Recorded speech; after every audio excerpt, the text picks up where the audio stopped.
The cream-colored envelope arrived on a Tuesday morning, thick and expensive between my fingers. I recognized Kathy's handwriting immediately.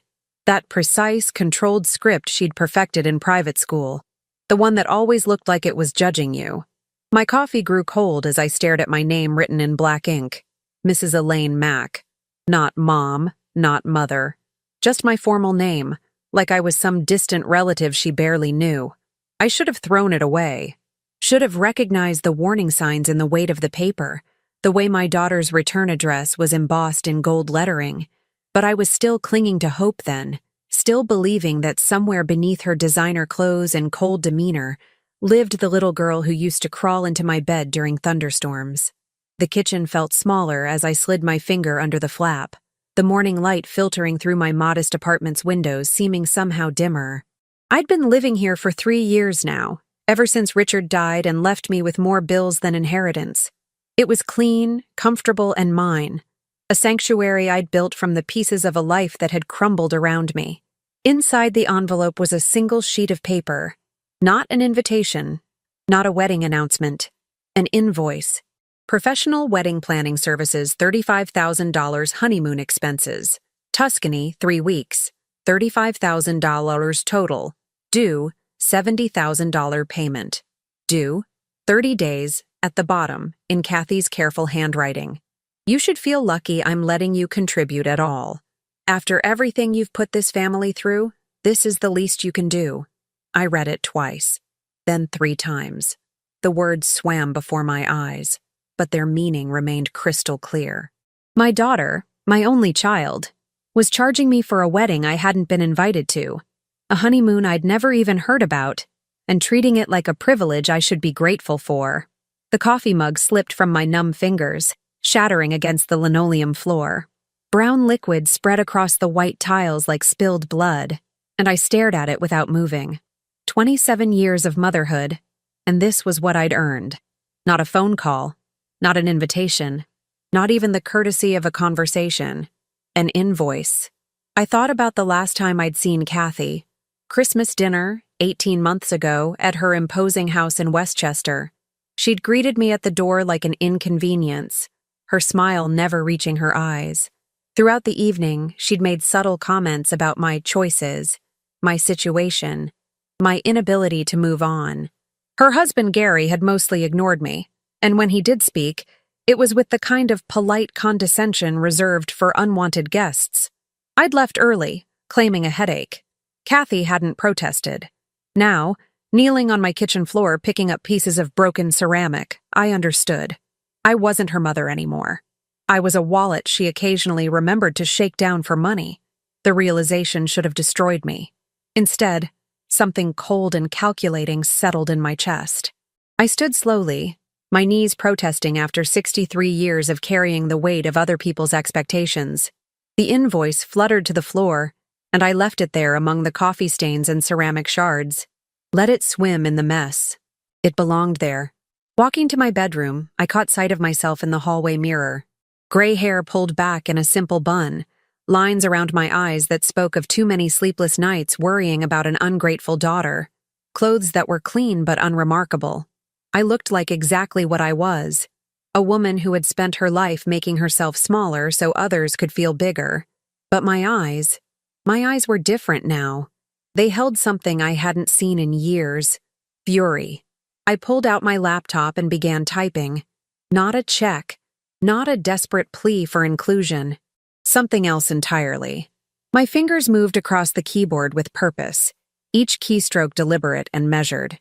I researched wedding venues in Westchester County, cross-referenced dates with social media posts I'd been blocked from but could still access through mutual friends. I found the resort in Tuscany, the one with the private villas and the astronomical nightly rates. By evening, I had a complete picture of my daughter's dream wedding and honeymoon. Every detail, every expense, every vendor. I poured myself a glass of wine, not the cheap stuff I usually bought, but the good bottle I'd been saving for a special occasion. This seemed special enough.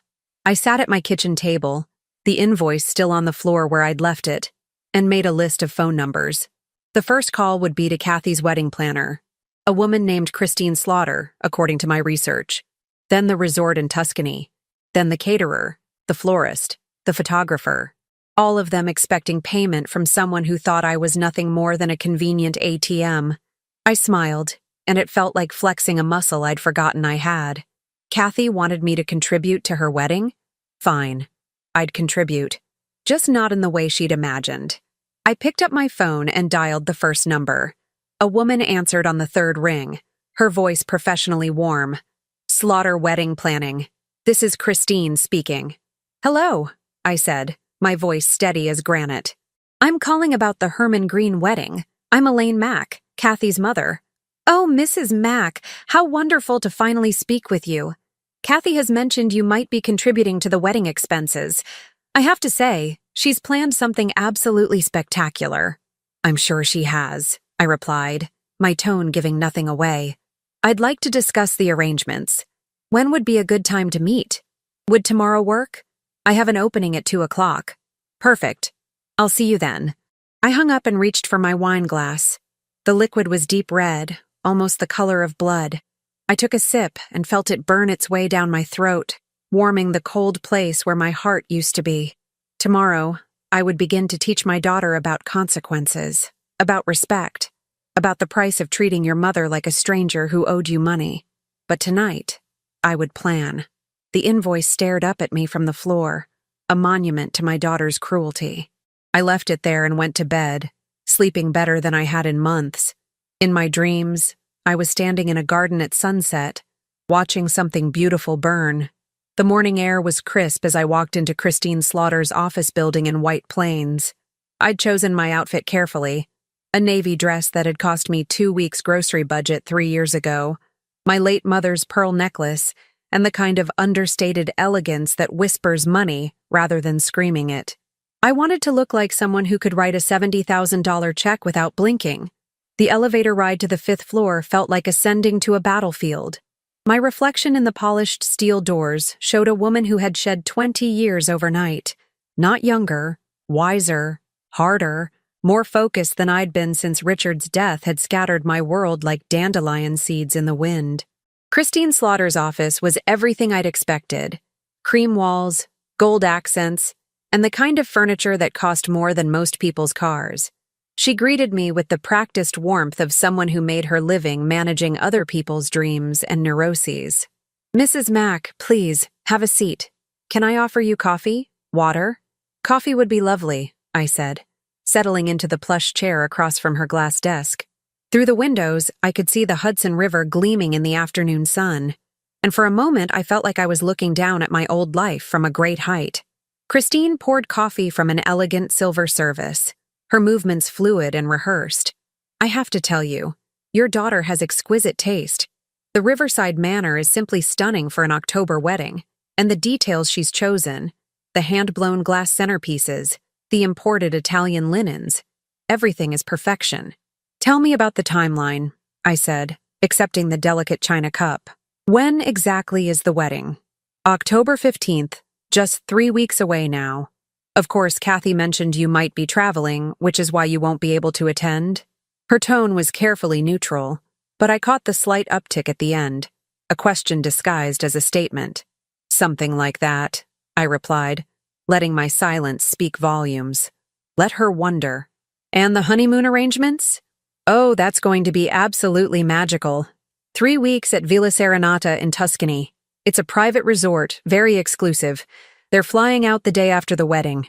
Christine's eyes sparkled with the kind of vicarious excitement wedding planners cultivated. The invoice I sent over covers the upgraded villa with the infinity pool and private chef service. Invoice? I set down my coffee cup with deliberate precision. I'm afraid there's been some confusion. The sparkle in Christine's eyes dimmed slightly. Confusion? I never agreed to pay for my daughter's wedding or honeymoon. In fact, I wasn't even invited to the wedding. The words came out calm, measured, but I watched their impact register on Christine's face like ripples across still water. Oh. She blinked rapidly, her professional composure cracking.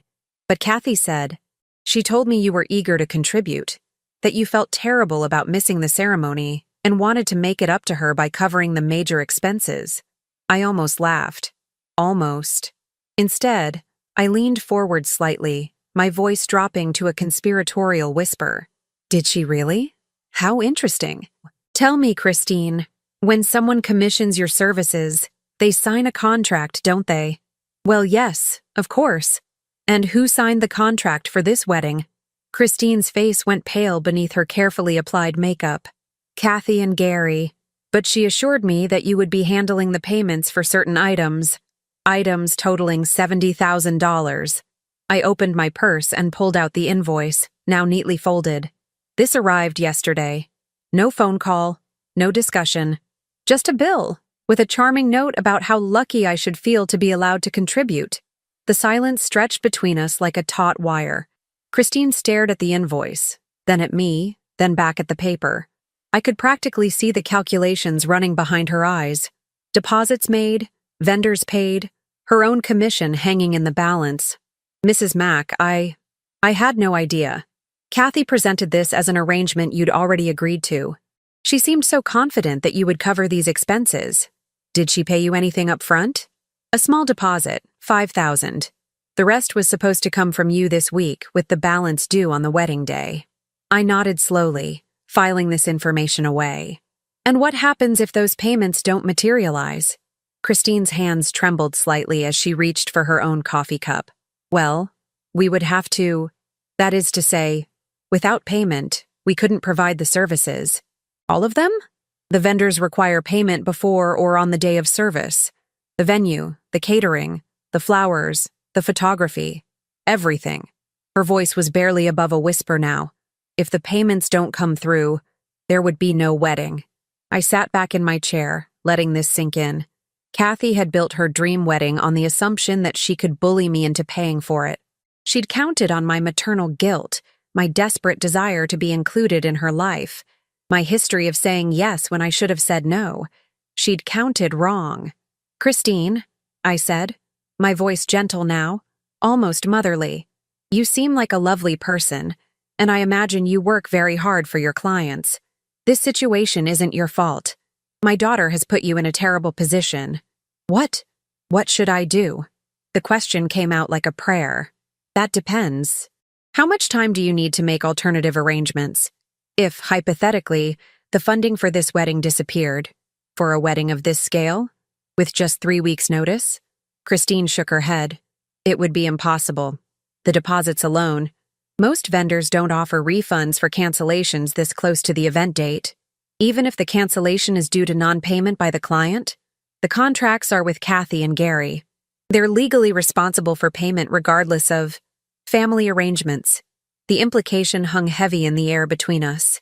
I stood up, smoothing my dress. Christine, I want you to do something for me. When my daughter calls, and she will call, probably within the next day or two, I want you to tell her exactly what you told me. That without the payments I was supposedly going to make, there will be no wedding. But Mrs.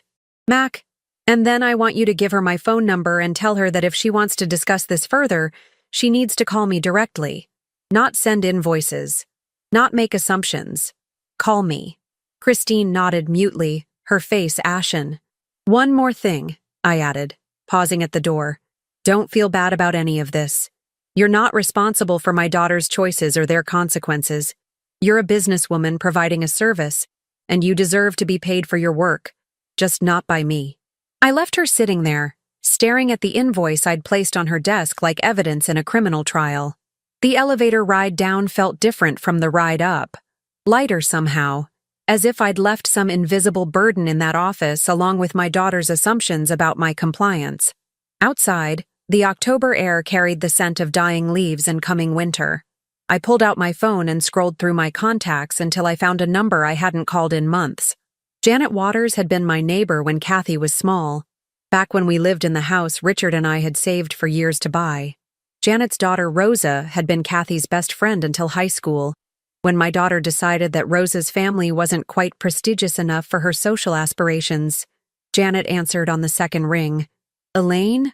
My God, it's been forever. How are you, honey? I'm well, Janet. Actually, I'm better than I've been in years. Listen, I have a favor to ask. Do you still have Rosa's number? I'd like to get back in touch. Of course. She'd love to hear from you. She asks about you every time we talk. You know she's a wedding photographer now? Has her own business and everything? A wedding photographer. I smiled, feeling the pieces of my plan shift and settle into place like a puzzle finally revealing its picture. That's perfect, Janet. Absolutely perfect. After I hung up, I walked slowly back to my car, my mind already racing ahead to the next phase. Kathy wanted a dream wedding? She was about to discover that dreams could become nightmares with remarkable speed. My phone buzzed with a text from a number I didn't recognize. This is Christine Slaughter. I wanted to thank you for being so understanding today. You're right. I'm just doing my job. I hope everything works out for your family. I typed back quickly. It will. Just not the way my daughter expects. As I drove home, I found myself humming, something I hadn't done in months. The afternoon sun slanted through my windshield, and for the first time since Richard's death, I felt like I was driving towards something instead of away from it. Rosa Pratt Kelly hadn't changed much in the 15 years since I'd last seen her. Same warm brown eyes, same genuine smile that reached all the way to her soul. She'd agreed to meet me at a small cafe in Tarrytown, halfway between our respective lives, and when she walked through the door, I felt something I'd almost forgotten existed. The comfort of unconditional acceptance. Mrs. Mack, she said, approaching my corner table with arms already extended. You look wonderful. I stood to embrace her, breathing in the faint scent of vanilla perfume that transported me back to afternoons when she and Kathy would sprawl across my living room floor, painting their nails and whispering secrets. Back when my daughter still laughed freely, before she learned that love was a commodity to be rationed and withheld. Please, call me Elaine. We're both adults now, after all. I gestured to the chair across from me. Thank you for meeting me on such short notice. Rosa settled into her seat, her photographer's eye automatically scanning the cafe's lighting and angles before focusing entirely on me. Mom told me you wanted to discuss some kind of photography work. I have to admit, I'm curious. It's been so long since we've talked. How much has your mother told you about my situation with Kathy? A shadow crossed Rosa's face. Some. I know you two haven't been close lately. I'm sorry about that, Elaine. I remember how tight you were when we were kids. Do you remember why you and Kathy stopped being friends? Rosa's laugh held no humor. High school. She decided I wasn't sophisticated enough for her new crowd. Said my family was holding her back from her potential. She traced the rim of her coffee cup with one finger. It hurt at the time, but honestly, looking back, I dodged a bullet. What do you mean? I've kept tabs on her through social media over the years, watched her treat people like stepping stones. Remember Tommy Brown from our graduating class? She dated him for 2 years, let him pay for everything, then dumped him the week before prom because she got asked by the quarterback. Rosa's eyes met mine. Some people never grow out of using others, you know? The waitress brought our coffee, and I used the interruption to study Rosa's face. She'd grown into herself beautifully. Confident without being harsh, successful without losing her compassion. Everything I'd hoped Kathy might become. Tell me about your photography business, I said. It's going well. I specialize in weddings and family portraits. There's something magical about capturing people's happiest moments, you know? Though lately, she paused, stirring sugar into her coffee. Lately I've been getting some interesting requests, such as divorce documentation, infidelity cases, people who need photographic evidence for legal proceedings. Rosa's smile turned sharp. Turns out my eye for capturing candid moments is useful for more than just wedding bliss. I felt that familiar settling sensation in my chest, pieces clicking into place. How do you feel about photographing events where you're not exactly welcome? Rosa's eyebrows rose. You mean like crashing parties? More like documenting them, from a distance. For someone who has a legitimate interest in what happens but can't be there themselves. We looked at each other across the small table, understanding passing between us like a shared secret. Rosa leaned forward, her voice dropping to a whisper. Elaine, what exactly are you planning? I pulled out my phone and showed her the photos I'd taken of Kathy's invoice. Rosa's expression shifted as she read, her jaw tightening with each line. $70,000? For a wedding you weren't invited to? Her voice carried the same outrage I'd felt but hadn't allowed myself to fully experience. That's That's beyond cruel, Elaine. That's sociopathic. I want you to photograph her wedding. But if you weren't invited, from outside the venue, the Riverside Manor has extensive grounds, public areas where a photographer could work without trespassing. I leaned forward, matching her whisper. I want documentation of every moment, every guest, every detail of the $70,000 celebration I'm supposedly paying for but not allowed to attend. Rosa was quiet for a long moment, her fingers drumming against the table. When she finally spoke, her voice was thoughtful. That's not illegal. The property boundaries are clearly marked, and there are several public access points with clear sightlines to the garden area where most ceremonies are held. You've photographed there before? Last spring. A May wedding. The bride's ex-husband wanted documentation for a custody hearing, something about her lifestyle choices affecting their daughter. Rosa's smile was grim. Turned out she was serving alcohol to minors at the reception. Lost joint custody. And you're comfortable with this kind of work? Elaine, I've watched too many good people get trampled by selfish ones. If I can help someone protect themselves or get the truth, then yes. I'm very comfortable with it. She pulled out her own phone, scrolling through her calendar. October 15th, you said? Yes, but Rosa, there's more. I told her about my conversation with Christine Slaughter, about the payments that weren't coming, about the house of cards that was about to collapse around Kathy's perfect day. Rosa listened without interruption, her expression growing more amazed with each detail. So when you don't pay, there won't be a wedding. At least not the wedding she's planned. The question is whether she'll find a way to salvage something smaller, more modest, or if she'll have to postpone entirely. Either way, you want it documented. I want proof of the consequences of her choices, not for revenge. Well, not only for revenge, but for my own peace of mind. I need to see that actions have consequences, even for people who think they're above them. Rosa nodded slowly. I understand. And honestly, after what she put you through, what she's putting you through now, I think you're being remarkably restrained. There's something else, I continued. After the wedding, or whatever happens instead of the wedding, I suspect there will be fallout. Phone calls, visits, attempts at manipulation or guilt-tripping. I want you to teach me how to document things properly. Audio, video, written records. I want a complete archive of how she handles not getting her way. You're building a case. I'm protecting myself. There's a difference. I met her eyes steadily. I've spent 30 years prioritizing my daughter's feelings over my own dignity. That ends now. But I want to do this smart, not just angry. Rosa reached across the table and covered my hand with hers. Elaine, I want you to know something. What happened between Kathy and me in high school? It wasn't really about sophistication or social climbing. She told people that my family wasn't good enough for her because my dad was just a mechanic and my mom cleaned houses. I felt my heart clench. Rosa, I'm so sorry. Don't be. Because you know what? When I graduated valedictorian and got a full scholarship to art school, you were at the ceremony cheering louder than my own parents. You brought me flowers and told me how proud you were. Her eyes were bright with unshed tears. Kathy didn't even acknowledge it happened. The memory came flooding back. 17-year-old Rosa in her cap and gown, radiant with achievement, while Kathy sulked in the car because the ceremony was boring and she was missing a pool party. I'd been so proud of Rosa, so disappointed in my daughter's selfishness. You remember that? I remember everything about that day. It was the first time an adult had ever told me I was worthy of celebration just for being myself. Not for how I could serve them or what I could do for them, but just for existing and trying my best.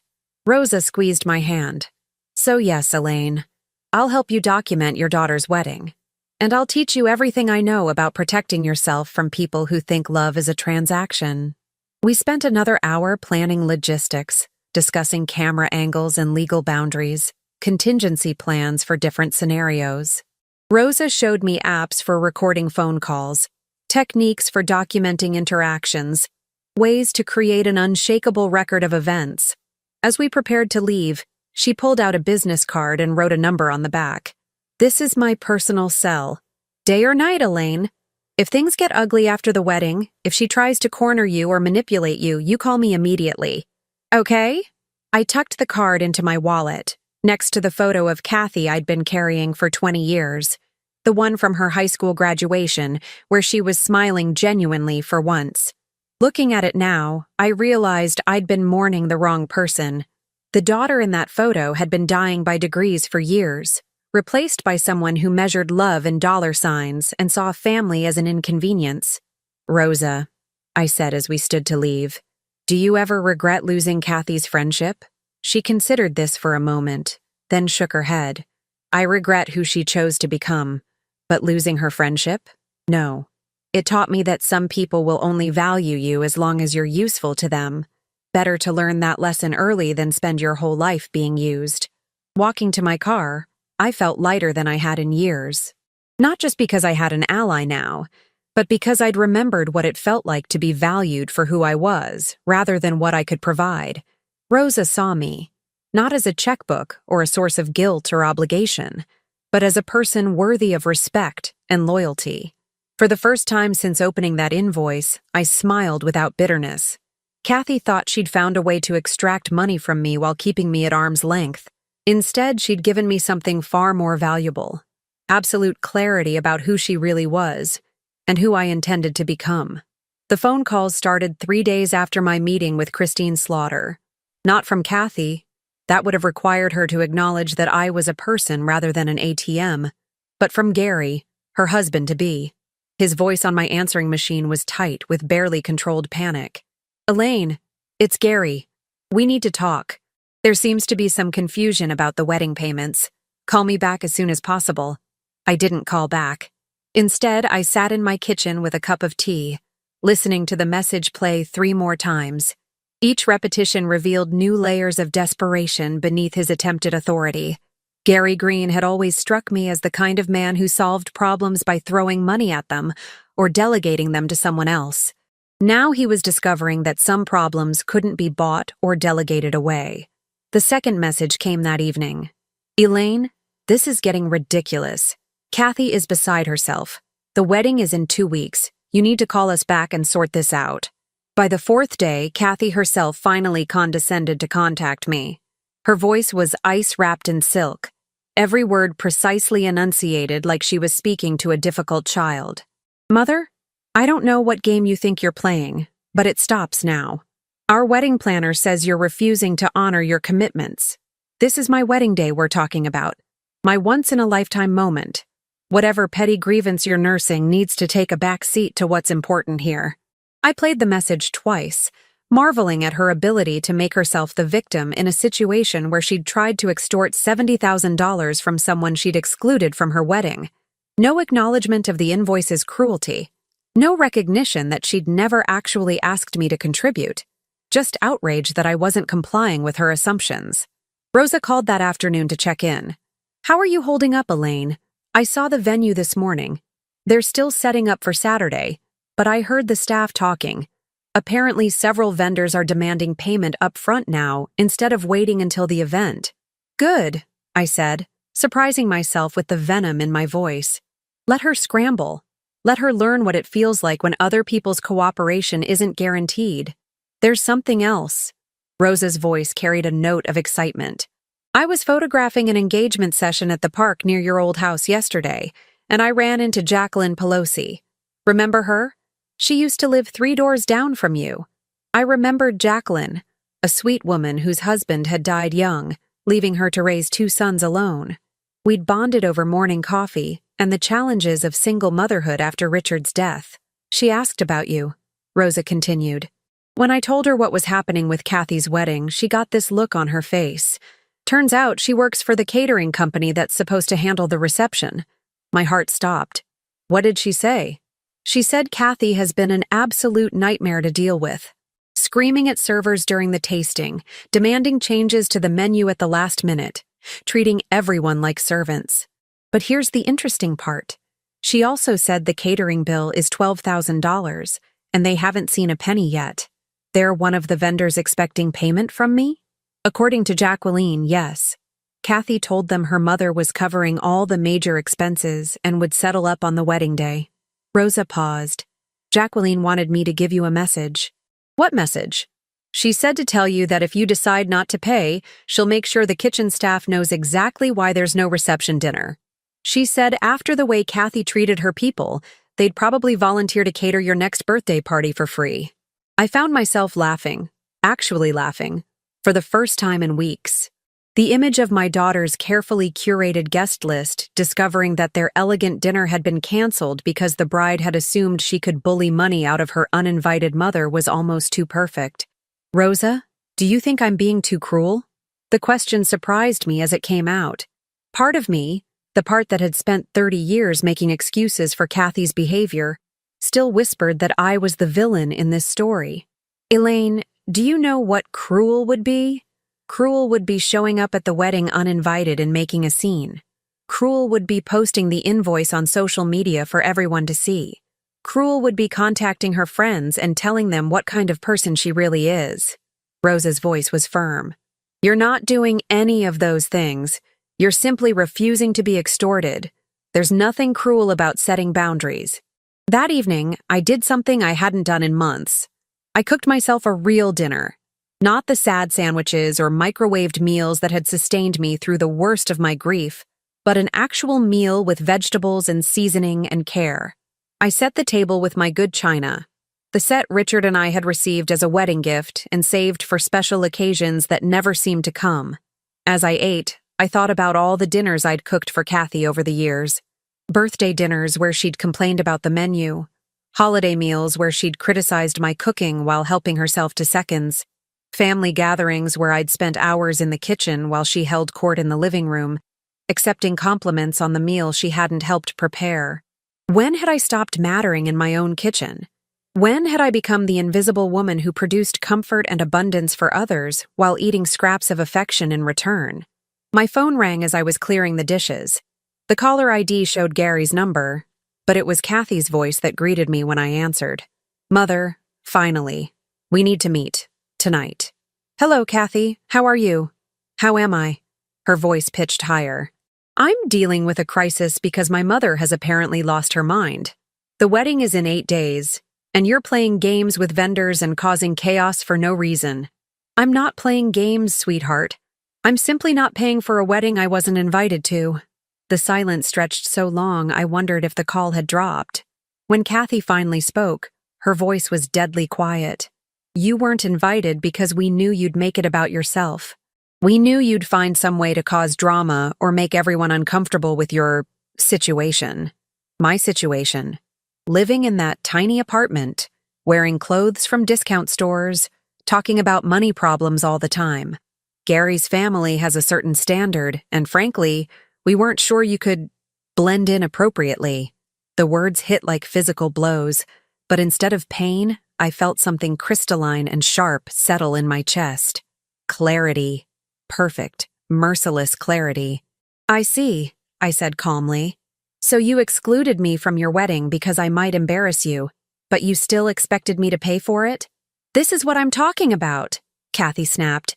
You're twisting everything around, making it sound worse than it is. We thought it would be easier for everyone if you contributed financially instead of attending. Easier for who, exactly? For everyone.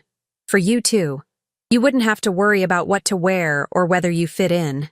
You could still be part of the day without the stress of actually being there. I closed my eyes, remembering the little girl who used to climb into my lap when she was scared, who used to tell me I was the most beautiful mommy in the world.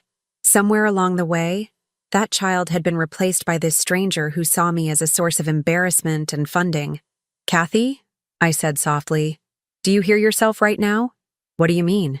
You're telling me that you excluded me from one of the most important days of your life because you think I'm not good enough to be seen with you, but you still want my money. It's not about the money.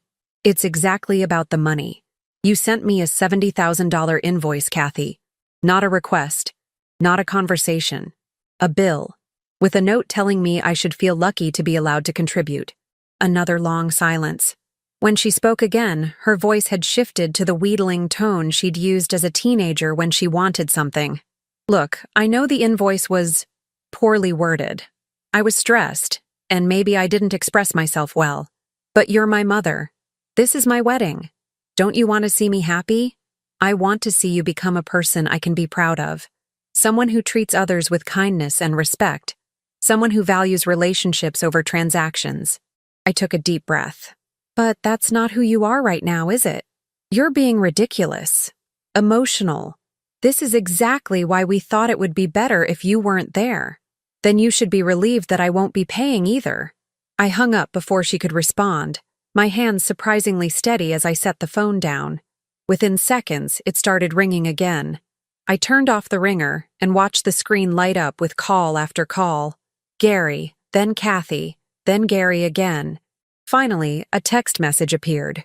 "You're destroying my wedding out of spite. I hope you're happy." I typed back slowly, carefully. "I'm not destroying anything. I'm simply not funding it. There's a difference." Her response came immediately. "Same thing." And there it was.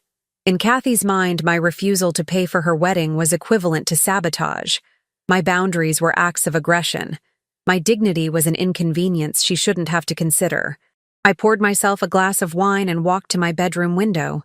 Outside, the October night was crisp and clear, stars visible despite the city lights. Somewhere out there, vendors were realizing they wouldn't be paid. A wedding planner was probably working frantically to salvage what she could.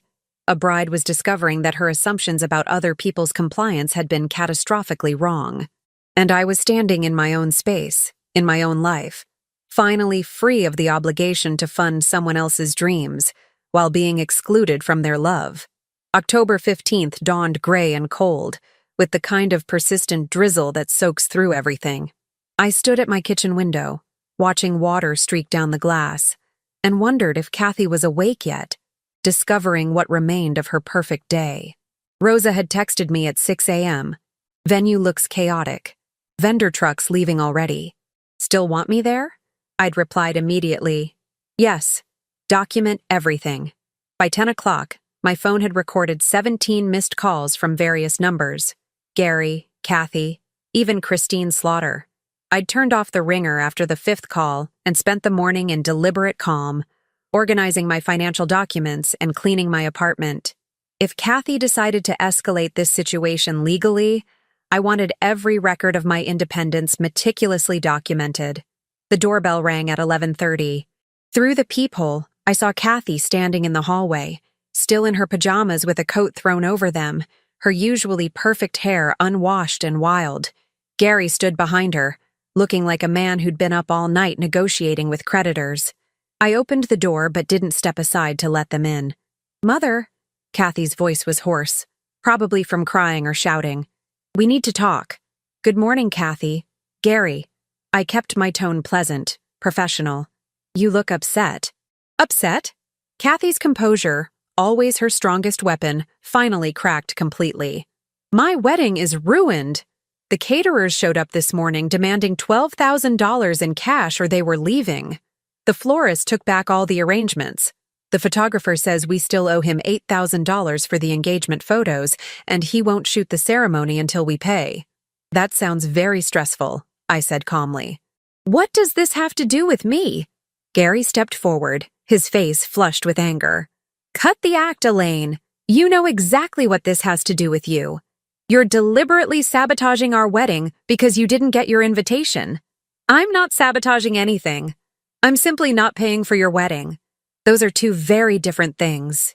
"Same outcome," Kathy snarled, and I was startled by how ugly her face looked when she wasn't performing perfection. "Do you have any idea what this is costing us? Not just money, reputation. Gary's family is already at the hotel. My friends flew in from 3 different states. Everyone is asking what happened, why everything is falling apart. What are you telling them?" "The truth," Gary said coldly, "that Kathy's mother decided to punish her by pulling funding at the last minute." "Is that the truth?" I asked. "Because the truth, as I understand it, is that you planned a wedding you couldn't afford, assumed I would pay for it without asking me, and are now dealing with the consequences of those assumptions." Kathy's eyes filled with tears. Real ones, not the calculated performances I'd witnessed throughout her adolescence. "Please, Mom, I'm begging you. I know I handled this wrong.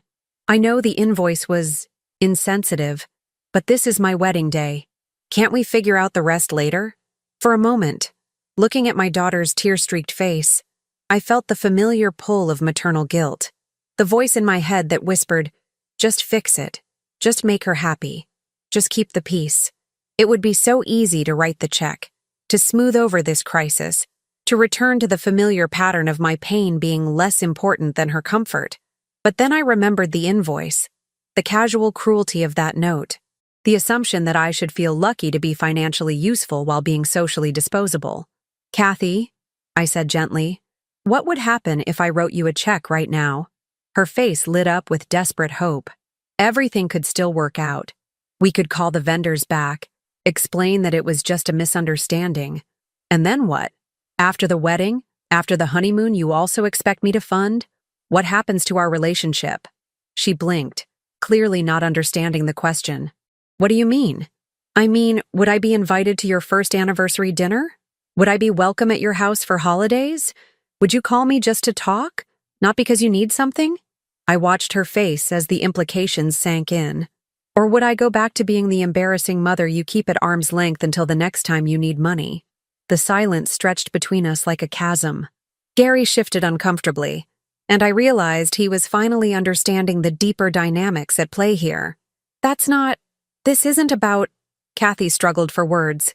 "You're my mother. Of course you'd be part of our lives. The way I've been part of your life for the past 3 years. Seeing you twice a year, always at your convenience, always with the understanding that I shouldn't expect too much, or ask for too much, or take up too much space. You're being dramatic. I'm being honest. Something I should have been years ago." I looked at Gary, whose discomfort was becoming more apparent by the minute. "Did you know, Gary, that Kathy hasn't visited my apartment once in the 3 years I've lived here? She sends me Christmas cards addressed to Elaine Mack instead of Mom. She's never asked how I'm doing financially or emotionally since her father died." Gary's eyes widened slightly. I could see him recalculating, wondering what other aspects of his fiancé's character he might have overlooked. "But she still expected me to fund her fairy tale wedding," I continued. $70,000 from a woman living on a widow's pension and Social Security, $70,000 from someone not worthy of an invitation to the event she was supposed to finance. "Mother, stop." Kathy's voice was broken now, all her sophistication stripped away. "Just stop." "You know what, sweetheart? You're right. I am stopping. I'm stopping the pattern where your needs matter more than my dignity. I'm stopping the assumption that my love for you obligates me to accept your contempt. I'm stopping the cycle where I pay for the privilege of being treated like an inconvenience." My phone buzzed with a text from Rosa. "Wedding officially canceled. Venue staff confirming with guests. Some people asking questions about what really happened." I glanced at the message, then looked back at my daughter. "It appears your wedding has been officially canceled." Kathy's sob was raw, animal-like. She collapsed against Gary, who wrapped his arms around her with the mechanical gesture of someone going through motions he didn't fully understand. "This could have been avoided so easily," I continued, my voice still calm. "A phone call, a conversation, even just basic politeness in how you approached me. But you chose to send an invoice with a note designed to make me feel grateful for the opportunity to be used. What do you want from me?" Kathy's voice was muffled against Gary's shoulder. "What will it take to fix this?" "I want you to understand something," I said. "This isn't about the money. It's about respect. It's about basic human decency. It's about treating your mother like a person instead of a resource. I can learn. Can you? Because this isn't new behavior, Kathy. This is who you've been for years. The only difference is that this time, there are consequences." Gary cleared his throat. "Elaine, I think there's been a misunderstanding." "No misunderstanding," I interrupted. "Just a daughter who thought she could have her cake and eat it too. Who thought she could exclude me from her life while keeping access to my wallet." I stepped back and began to close the door. "I hope you both learned something today. I hope your next wedding, if there is one, is built on honesty and respect instead of assumptions and entitlement." "Wait!" Kathy pushed away from Gary, her face desperate. What if we postponed everything? Planned a smaller wedding? One we could actually afford? What if I invited you properly this time?" I paused with my hand on the door. And why would you want to do that? Because you're my mother, she said, as if that explained everything. Am I? Or am I just someone you share DNA with who occasionally proves useful? I met her eyes steadily. Answer honestly, Kathy. If I couldn't contribute financially to your life, would you want me in it at all? The fact that she had to think about it told me everything I needed to know. I thought so, I said softly. Goodbye, Kathy. I hope someday you figure out the difference between loving someone and using them. But I closed the door and engaged the deadbolt, then leaned against it listening to their voices in the hallway. Gary's low, urgent tones, Kathy's broken sobs. After 10 minutes, I heard footsteps moving away, then the ding of the elevator. My phone rang immediately. Rosa's number. Elaine? I just saw them leave your building. Are you okay? I'm perfect, I said, and realized I meant it. How did the documentation go? Comprehensive. Vendors leaving, guests being turned away, a very public meltdown in the parking lot. I got it all. Rosa paused. There's something else, though. About an hour ago, I got a call from someone named Janet Waters. She said you'd given her my number. I did. What did she want? She wants to hire me to photograph her 50th wedding anniversary party next month. Apparently, she's been telling everyone about my work. Rosa's voice was warm with excitement. Elaine, I think you might have just changed my life, too. I walked to my kitchen window and looked out at the October afternoon. The rain had stopped, and thin sunlight was breaking through the clouds. Somewhere across town, my daughter was learning that actions have consequences. Somewhere else, vendors were explaining to their next clients why contracts exist. And here, in my small, clean apartment, I was learning what it felt like to value myself enough to demand respect. For the first time in years, I felt like I was exactly where I belonged.